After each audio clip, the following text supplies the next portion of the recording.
Mesdames et messieurs, très chers téléspectateurs et internautes, bienvenue dans cette magazine, l'interview du jour qui est présentée avec la vôtre Julia Bisselengue. Vous informer, c'est notre devoir. L'investiture du gouvernement souminois, l'ambiance à l'ouverture de la plénière était au rendez-vous, tous dans la joie. Assemblée nationale. La Première ministre Judith Suminwa Tuluka a présenté ce mardi 11 juin à l'Assemblée nationale le programme d'action de son gouvernement. Il s'agit d'un programme quinquennal 2024-2028 qui s'élève à 277,066,2 milliards de francs congolais et en dollars 92,9 milliards de dollars. Après la Première ministre, ces coûts est totalement couvert par des ressources étatiques et non étatiques du pouvoir central et de provinces ainsi que des entités territoriales décentralisées. Et chers collègues, nous attendons de vous non seulement des questions, mais aussi et surtout des enrichissements pour qu'une fois réalisé, le programme du gouvernement puisse jeter les bases pour la matérialisation des 6 piliers de son Excellence, Monsieur le Président de la République, chef de l'État, Félix Antoine Tshisekedi Tshilombo, lors de son discours d'investiture. Je voudrais vous exhorter, ou plutôt nous exhorter nous tous, de considérer qu'il n'y a pas deux camps, celui de l'Assemblée nationale d'un côté et celui du gouvernement de l'autre côté. Il n'y a qu'un seul camp, celui de la patrie. Parce que le programme que Madame la Première ministre va présenter aujourd'hui, c'est ce programme-là qui va conduire à la destinée de notre beau pays, la République démocratique du Congo. Mon souhait est que nous approuvions le programme avec toutes les améliorations et les amendements que vous aurez à formuler. Vous allez formuler librement. Le programme d'action du gouvernement 2024-2028 traduit la ferme volonté du gouvernement congolais d'atteindre un double objectif. Consolider les acquis du premier mandat en vue de parachever l'avènement d'un Congo plus uni, mieux sécurisé, à la souveraineté affirmée et plus prospère. Poser durablement le jalon d'un Congo émergent dans lequel l'autorité de l'État consolidée, la solidarité renforcée, les villes connectées, a fait savoir la Première ministre Judith Suminwa. Le programme du gouvernement s'articule autour de 6 piliers stratégiques, à savoir créer plus d'emplois et protéger le pouvoir d'achat de ménages, protéger le territoire national et sécuriser les personnes et leurs biens, aménager le territoire national en vue d'une connectivité maximale, garantir l'accès aux services sociaux de base, renforcer les capacités de services publics, gérer durablement et de manière responsable l'écosystème face au changement climatique. Fut la constitution de la République démocratique du Congo, telle que modifiée par la loi numéro 11/002 du 20 janvier 2011 portant révision de certains articles de la constitution de la République démocratique du Congo du 18 février 2006, spécialement en ses articles 90, alinéas 4 et 5, 100 et 112, vu son règlement intérieur, spécialement ses articles 23, alinéa 2.28, 24, alinéa 1er et 4, et 29, alinéa 3. Vu le procès verbal numéro 010, AN/SE, janvier, 2024, du mercredi 22 mai 2024, portant élection et installation du bureau définitif de l'Assemblée nationale. Vu l'ordonnance numéro 24/022, du 1er avril 2024 portant nomination d'un Premier ministre, vu l'ordonnance numéro 24/039 du 28 mai 2024 portant nomination des vice-premiers ministres, de ministres d'État, de ministres délégués et de vice-ministres. Vu le programme du gouvernement tel que présenté par son Excellence, Madame la Première ministre, Judith Suminwa Tuluka, considérant le vote de confiance acquis à la majorité absolue de 397 députés sur les 500 qui composent l'Assemblée nationale. Vu la nécessité et l'urgence, adopte la motion dont la teneur suit. Article 1er. Est approuvé à la majorité absolue des députés nationaux le programme du gouvernement de son Excellence Madame la Première ministre Judith Suminwa Tuluka. Article 2. Est investi le gouvernement de son Excellence Madame la Première ministre Judith Suminwa Tuluka. Article 3. La présente motion d'approbation entre en vigueur à la date de son adoption par l'Assemblée nationale. Faite à Kinshasa le 12 juin 2024, signé Vital Kamere Loa Kaningini Kingi. Je vous remercie. Gagner la confiance des citoyens et contribuer au bien-être et au développement durable de la société congolaise dans son ensemble. Honorable Président de l'Assemblée nationale, honorables membres du Bureau, honorables députés nationaux, élus légitimes du peuple. La République démocratique du Congo est face à son destin. Ce qui est en jeu aujourd'hui n'est pas seulement la question de l'émergence ou du développement de notre pays. Ce qui est en jeu va au-delà de nos clivages et de nos différents intérêts. Ce qui est en jeu, c'est la réappropriation de notre destin en tant que Congolaises et Congolais. Ce qui est en jeu, c'est l'avenir de notre pays en tant que nation une et indivisible. Et pour relever tous ces défis, nous devons être capables de mettre de côté ce qui nous divise afin qu'ensemble, nous fassions triompher l'intérêt général et l'intérêt général seul. Nous sommes les descendants de Kimpavita et de Kimbangu. Nous sommes la patrie de Kasavubu et de Lumumba.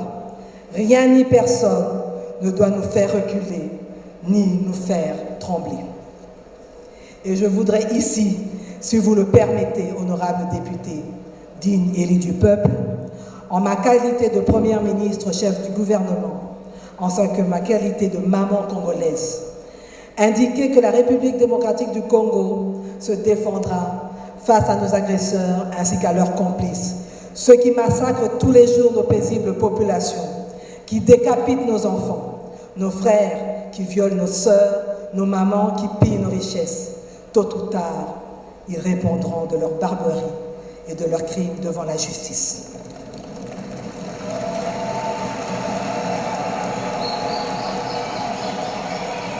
Notre vocation, c'est d'être une puissance au centre de l'Afrique et nous allons nous donner les moyens d'y parvenir. Voilà pourquoi, sur base de ces convictions, je sollicite humblement, honorables députés nationaux et élus légitimes de notre peuple, que vous approuviez le programme de votre gouvernement dont le résumé vient de vous être exposé. Voici les résultats du vote du programme du gouvernement Suminwa. Sur 405 députés qui ont pris part au vote, 397 ont voté pour.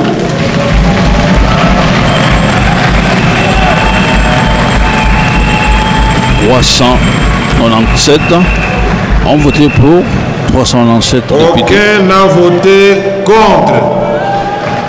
Voilà, aucun. Et il y a eu 8 qui ont voté abstention. Voilà. En conséquence, l'Assemblée nationale approuve le programme du gouvernement 2024-2028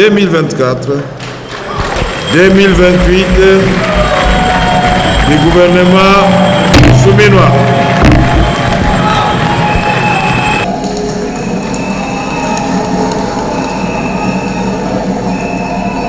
Merci beaucoup. Merci beaucoup, Madame la Première ministre.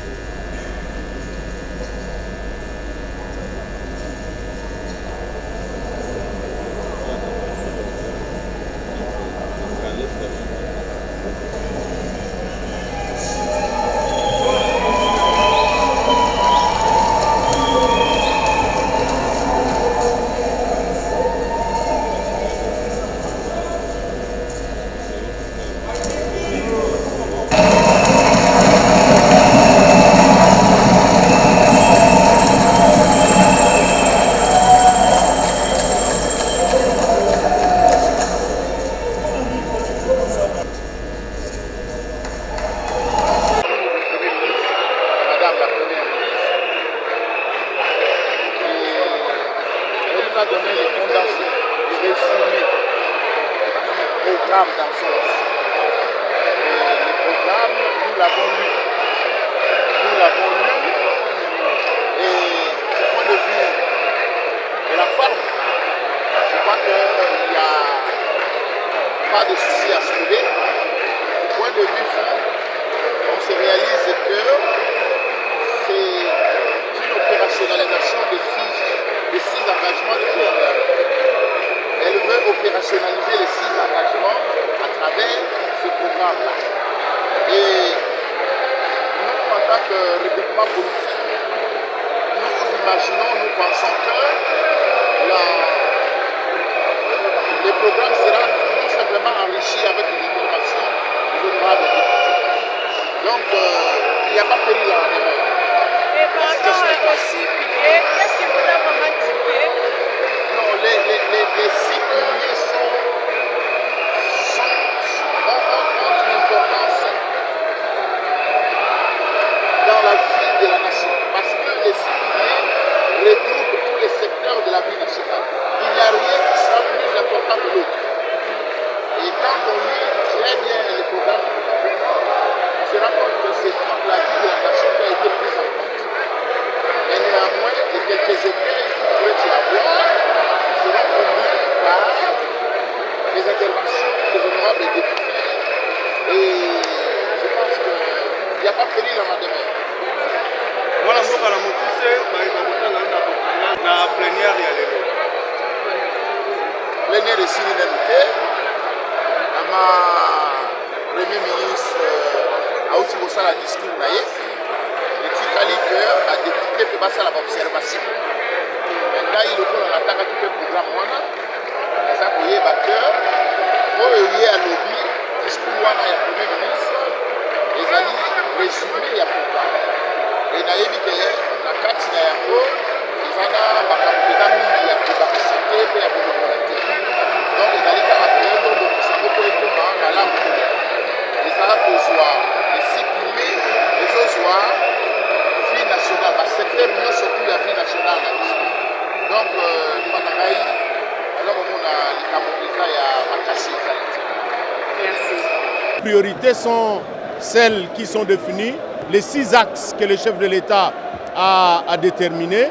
Et nous pensons que le temps est arrivé, qu'ils se mettent au travail, car le peuple attend depuis plusieurs jours. Oui, on est très très content. Pourquoi? D'abord parce que le projet du gouvernement reprend pratiquement toutes les questions qui gênent les défis qu'a la République et est prise en compte d'abord et on y porte des solutions ou le moyen de solutions.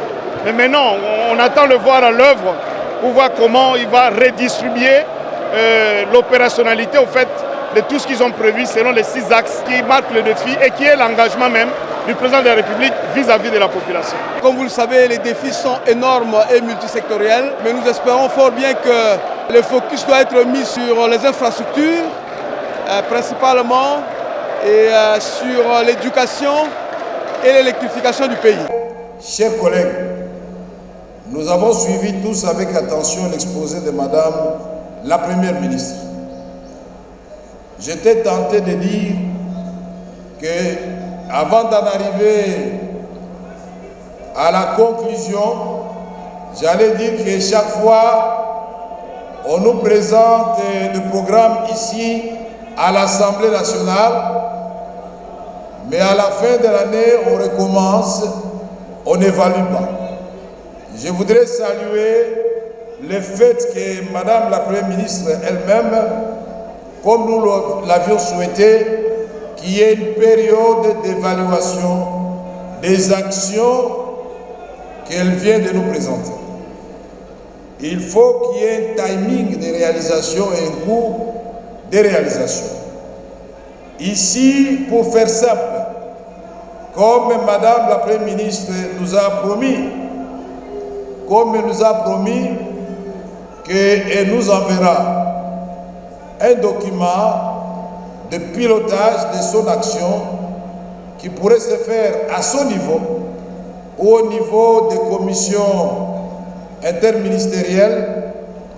Nous voulons absolument que ce soit une véritable feuille de route. Par exemple, quand j'ai reçu personnellement les comités de gestion, les conseils d'administration de la Régie des eaux, j'ai dit, vous là, vous exagérez.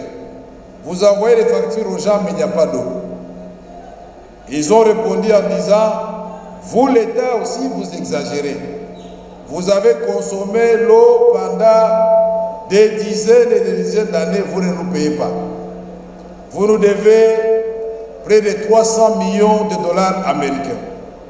Conséquence, la ville de Kinshasa a 1145 forages.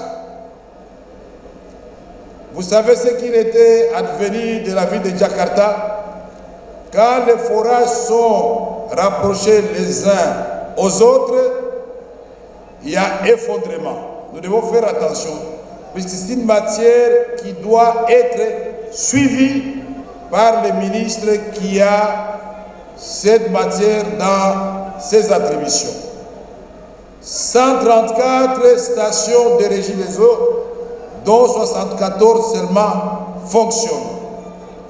Aujourd'hui, on doit se poser la question, qu'est-ce qui reste pour que Kikwit soit éclairé? Parce que quand je suis passé dernièrement, il y avait déjà les réseaux électriques installés, mais il ne manque plus que des câbles venant de Kakobola. On doit se poser la question de savoir, est-ce que Katende c'est devenu une malédiction ou c'est une réalité? On doit se poser la question de savoir, est-ce que Force Bendera va se réveiller un jour? La question de savoir, est-ce que la Chopo, c'est impossible de rétablir le courant dans la ville de Kisangani? On doit se poser la question, est-ce que Lubilanchi, on ne peut pas élargir pour que Mbujimaï puisse être éclairé? Pourquoi nous avons des coupures d'électricité à Kinshasa au moment où nous envisageons Inga 2 alors que nous avons déjà Zongo? Le problème se trouve où? Quand vous recevez la SNEL, on va vous expliquer les dernières coupures que nous avons sont dues aussi à l'anarchie dans la ville. C'est pourquoi nous saluons la création ou la nomination des ministres délégués chargés de ville. J'espère que les gens ne construiront plus sur les conduites de régie des eaux. Ils ne construiront plus sur les câbles de la SNEL et en même temps réclamer de l'électricité. L'État doit faire sa part, c'est-à-dire payer ce que l'État consomme. Quand vous donnez de l'eau gratuitement dans les universités, dans les écoles, dans les camps militaires, dans les hôpitaux, mais sachez que la Régie des eaux, pour faire son stock, a besoin de l'argent. Nous ne disons pas que les universités doivent payer, mais l'État doit subventionner cette matière stratégique. Vous voulez demander à la SNEL de travailler avec un réseau de 1956, Régie des eaux de 1939.